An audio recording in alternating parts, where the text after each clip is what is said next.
Diffusion handler om, hvordan en innovation spreder sig til brugerne og brugerne imellem. Der findes en teori eller en model, som viser, hvilken folkegruppe, der indtager en ny innovation, forholdsvis først og sidst. Denne model kaldes adoptantmodellen. Adoptantmodellen inddeler folket i 5 forskellige grupper, alt efter hvor hurtigt innovationen spreder sig.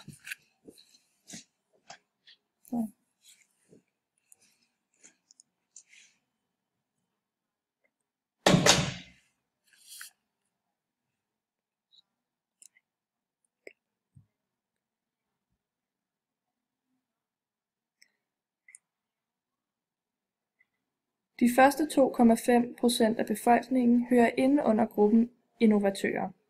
Personer i denne gruppe er risikovillige og accepterer, at alt ikke lykkes i første omgang.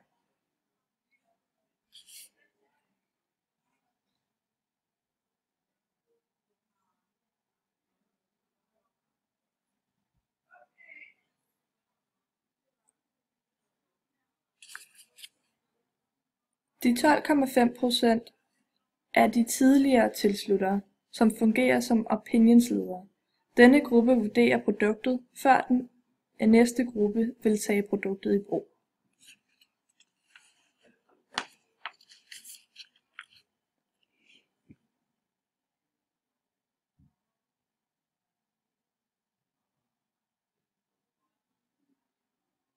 De næste 34% består af det tidlige flertal. Denne gruppe er længere tid om at tage innovationen i brug end innovatørerne og de tidligere tilsluttere.